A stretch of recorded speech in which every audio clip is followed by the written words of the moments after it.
A fotografia sempre despertou muita curiosidade e paixão nas pessoas, mas além de ser uma forma de expressão artística, ela também pode ser usada como instrumento de transformação social.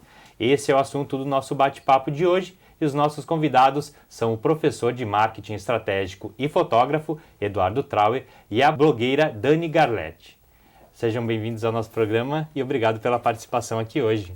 Nós que agradecemos Obrigada. essa oportunidade. Eduardo, como é que as novas tecnologias, a utilização de câmeras digitais, smartphones, estão contribuindo para a popularização da fotografia?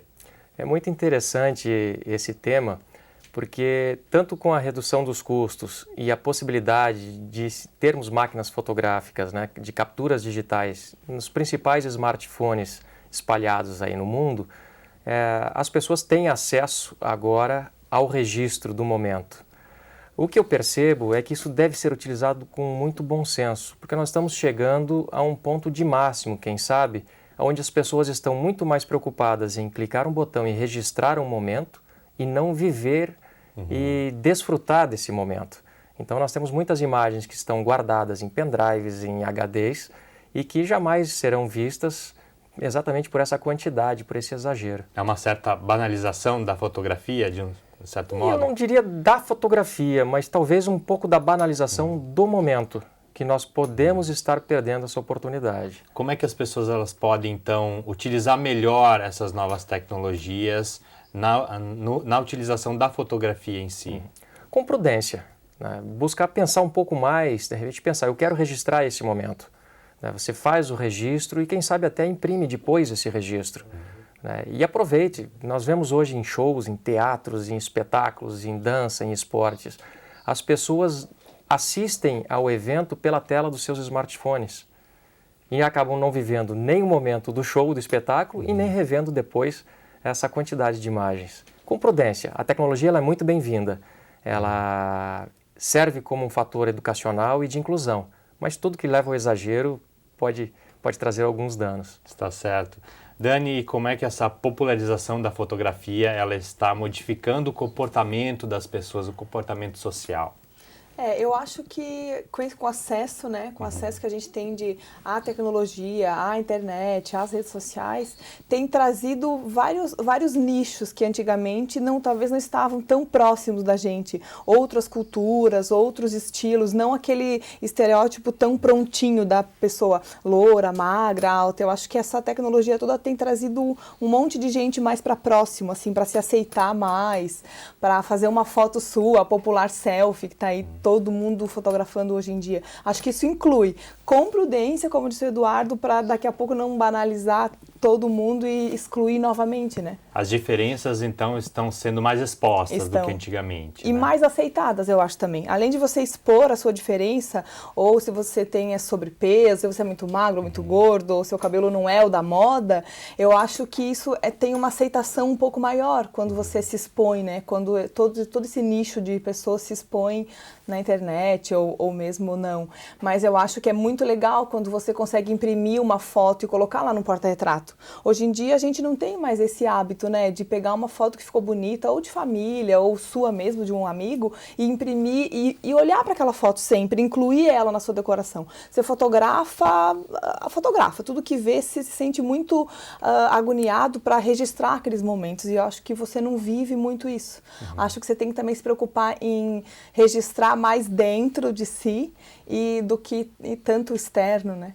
É preciso utilizar, então, com prudência, né? Com coerência. Você tem um blog direcionado à moda e a comportamento também, e eu gostaria que você falasse um pouco dessa mudança. Antigamente, por exemplo, as pessoas elas tinham acesso à fotografia na revista, que era tirada por um profissional, feito numa modelo, né, com o padrão de beleza. Hoje em dia não, as pessoas elas se expõem mais, expõem também as diferenças e isso gera uma aceitação, como você mesma falou. Muito maior. E eu acho que essa coisa dos blogs na internet, que acabou virando um comércio, né, a gente vive disso, trabalha com isso, mas não é só aquela menina magra, bonita, como a gente vê nas revistas. A gente tem hoje blogs de saúde, de fitness, de plus size, de gente acima do peso, de gente cadeirante, de tudo isso, assim, é uma cena muito aberta. E aí eu acho que isso inclui muito essas pessoas na internet, no nosso modo de vida, no nosso modo de ganhar dinheiro, de trabalhar, de trabalhar com tudo isso, com a fotografia, né? Porque na internet você precisa mostrar para as pessoas, ou em foto ou em vídeo.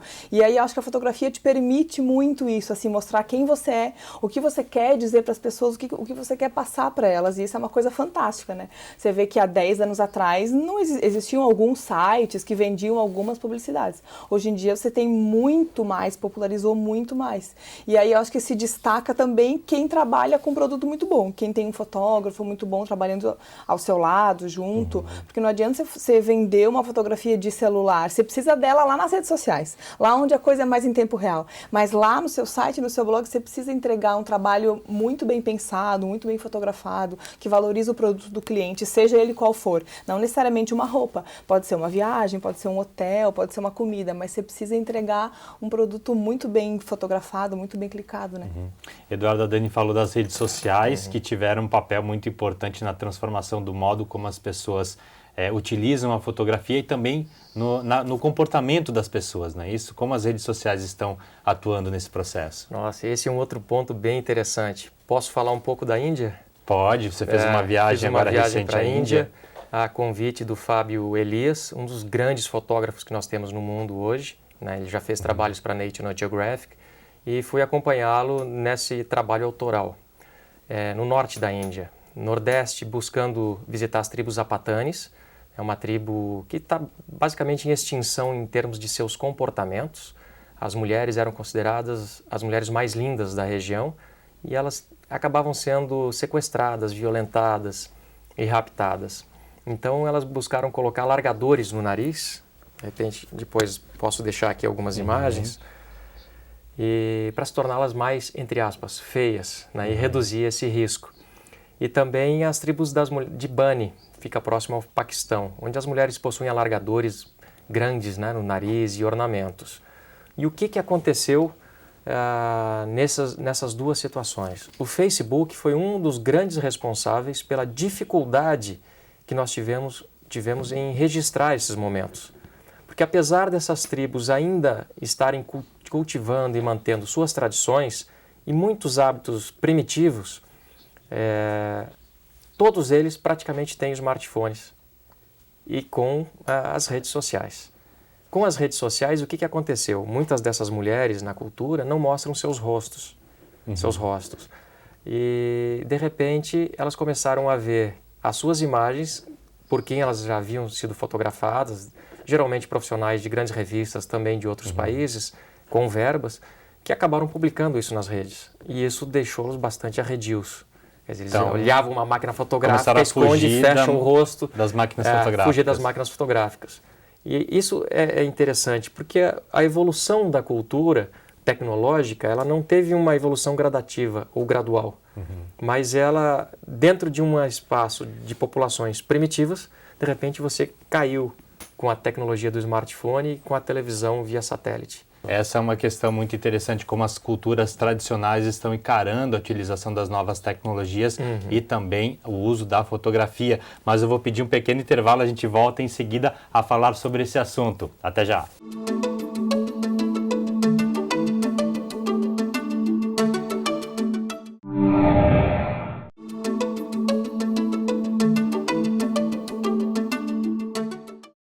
Estamos de volta, hoje falando sobre a fotografia como ferramenta de transformação social. Nossos convidados são o professor de marketing estratégico e fotógrafo, Eduardo Trauer, e a blogueira Dani Garlett. Eduardo, então você, como falou no primeiro bloco, né, fez uma viagem à Índia. De certa forma, a fotografia é uma forma de preservação das culturas tradicionais? Sim, é uma forma de registro. Nós temos recentemente o trabalho de Sebastião Salgado, um ícone da fotografia mundial. Recentemente eu falo em 10 anos, né, que foram 10 anos praticamente que ele levou para desenvolver o projeto Gênesis, onde ele mostra aspectos da cultura do mundo todo, né, de preservação da natureza. E também o próprio Sebastião Salgado, quem tiver a oportunidade de assistir o filme Sal da Terra, onde ele registra comportamentos dos seres humanos em termos migratórios e regiões de conflito. Então a fotografia ela é sim uma das formas de perpetuar a história. né? Mesmo que ela seja realizada, e toda fotografia, ela não é 100% de verdade. Ela é uma verdade para a lente, né, para o corte, pela composição de quem realizou essa fotografia. É um fragmento da verdade. É um fragmento de verdade. Ela registra o momento, sim, mas com os cortes e composições de quem o fez. Ao mesmo passo que a fotografia ela mostra para o mundo as culturas tradicionais, ela também mostra o mundo para as culturas tradicionais e ajuda, de certa forma, a ocidentalizar essas culturas. Com o bom senso, né, o bom senso, eu friso novamente, o bom senso, a importância do bom senso. Com o bom senso, ela é uma via de mão dupla, porque ela também vai estar mostrando essas outras culturas o que existe no mundo. Há aí um pequeno detalhe, que se não houver um processo muito forte, educacional, e mostrar a realidade como ela é, isso pode despertar um movimento migratório muito grande, né? Das crianças descobrirem que tem um outro tipo de vida, né, nas grandes metrópoles e não darem assim continuidade ao desenvolvimento das suas próprias culturas. Na Escócia isso tem acontecido, né, com os jovens que têm percebido que existe um mundo diferente e não querem mais ficar no campo, né, e dar a continuidade aos seus gestos, seus hábitos e à sua própria cultura. Muitas Então, vezes esses jovens eles têm interessante. acesso a, falando do fragmento da verdade, que é o caso da fotografia, né? Ao Eles têm fragmento da verdade, acesso muito ao bem lembrado. fragmento, a parte boa É. de se viver em cidade, mas não têm acesso, não conhecem o lado ruim de se viver na cidade. Sim, e podem acabar querendo ter um processo migratório e aí sim, por não estar preparado, a comunidade dessas cidades não estarem preparadas, começarem a receber um excesso de pessoas. E aí você começa a perceber falta de trabalho, de oportunidades e até mesmo de uma vida mais equilibrada, com saneamento, com segurança e saúde e educação. E você fotografou, por exemplo, essas mulheres que são de uma cultura tradicional na Índia. Como é que é possível fotografar uma cultura tradicional como essa, né, de forma não sensacionalista, respeitando os valores, respeitando a cultura tradicional? Esse é um grande desafio e que eu gosto muito. Porque a fotografia eu posso dividi-la em duas formas, que foi um making of. Eu posso ter o retrato planejado, onde a pessoa sabe que será fotografada e nós fazemos uma direção, e também uma fotografia que eu gosto por demais, que é registrar o momento sem que a pessoa perceba que está sendo fotografada. Isso é um pouco difícil. Esse é um pouco mais difícil, porque você tem que se tornar quase que invisível dentro desse espaço. Mas nisso você começa a registrar o sorriso natural. Porque aqui nós temos as câmeras na frente e nós sabemos, tem uma câmera que está filmando, tem uma câmera que está registrando. Então, quer queira ou quer não, você pensa, pô, será que eu estou saindo bem? Né? Como será? Arruma a postura. E nem sempre é uma pose natural. São máscaras que nós vivenciamos e utilizamos todos os dias. Colocamos máscara para trabalhar, nós colocamos máscara para ir na universidade, colocamos máscara para ir a festas. Mas nesses casos aqui, onde nós estamos vivendo com a comunidade, e chega um determinado momento que eles esquecem.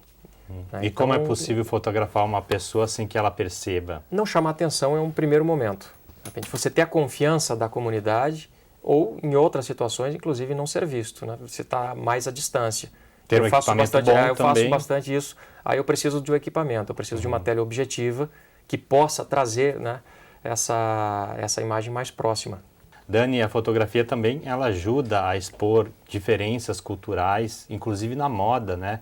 E fazer com que as pessoas aceitem novos padrões de moda e de beleza. Graças a Deus. Sempre que eu vejo uma fotografia diferente, que ela retrata um pouco mais da vida real, ou uma modelo mais sorridente numa foto, que a gente vende um padrão de que a modelo ela tem que ser muito certinha, alta, loura, magra e fazer carão. E aí quando você vê essa coisa um pouco diferente, um pouco mais sorridente, um pouco mais solta, eu particularmente fico bem feliz assim de retratar e de ver retratados em revistas, em jornais, em televisão, essa coisa um pouco mais real, esse momento que o Eduardo acabou de falar, onde a pessoa não está sendo vista, mas ela está sendo fotografada e que mostra um outro tipo de beleza. E aí, às vezes, é isso, você inclui alguém que não está no padrão, não está no padrão de beleza que a gente julga, que já não... Na verdade, não existe mais tanto isso. A gente caminha para um momento de que os padrões têm mudado muito, assim, e tomara que eles continuem mudando para incluir cada vez mais pessoas diferentes na sociedade. A gente ainda tem um padrão, especialmente de moda, muito ocidentalizado, Ou outras culturas na moda Tem um já são pouco aceitas? ainda, tem um pouco ainda, mas eu acho que a coisa está meio a meio já, assim, você já tem muitas outras culturas, muitos outros padrões de corpo, de biotipo sendo inseridos, e eu acho que isso é uma grande conquista, assim, né, da sociedade como um todo, de não ter algumas pessoas só como padrão de beleza e de comportamento, né, acho que é um ganho de todo mundo, né. Tem muitos fotógrafos que dizem que a fotografia boa é a fotografia impressa, vocês acreditam nisso? Eu acredito, assim, eu acho que se a gente voltar um pouquinho a pensar em fazer uma foto mais pensada, elaborada e imprimi-la para a gente poder ver de vez em quando, ou poder ter uma seleção de fotografias impressas para mostrar para uma pessoa quando você está num bate-papo e não precisar pegar um computador onde você às vezes nem sabe mais aonde estão aqueles monte de imagens que você fotografou, que você nem pensou, você simplesmente clicou. Eu acho que é muito importante, assim, você dar um passinho para trás e pensar por que você está fotografando aquilo. A tecnologia veio para ajudar muito a gente, mas a gente tem que usar ela com coerência, assim, com muito, muito bom senso. É preciso, então, saber utilizar e aí imprimir a fotografia, você também acaba escolhendo a fotografia. Exatamente. Às vezes você vai mostrar uma fotografia para alguém e você tem... E compartilha, socializa, porque essa imagem não fica exclusiva do seu pendrive ou do seu equipamento, porque as pessoas que visitam a sua casa, a residência, e a foto está na parede, né, chama atenção. A Zuleika Medeiros, né, é uma pessoa que eu muito admiro aqui em Florianópolis, né, foi a mãe do papel reciclado no Brasil, praticamente. Uma vez ela me disse, em uma conversa, disse: Eduardo, você sabia que a obra de arte, a fotografia, a escultura, a pintura, é viva? Eu olhei para ela assim, como assim? E eu disse: porque no momento que você está olhando, dependendo do grau, da intensidade da luz, do teu emocional, da tua percepção e desse momento, você descobre situações diferentes dentro dessa imagem ou dentro dessa escultura. E ela acaba conversando contigo e mesmo tendo uma foto, uma fotografia, uma escultura, uma tela em casa há 10 anos, você pode estar descobrindo novidades que nem o autor da imagem percebeu. Então, fotografia boa é fotografia impressa. Está certo. Infelizmente o tempo do programa chegou ao fim. Agradeço novamente a participação de vocês aqui hoje. Nós que agradecemos. Obrigado. E o Conexão Pública vai ficando por aqui. Nós voltamos na semana que vem. Até lá.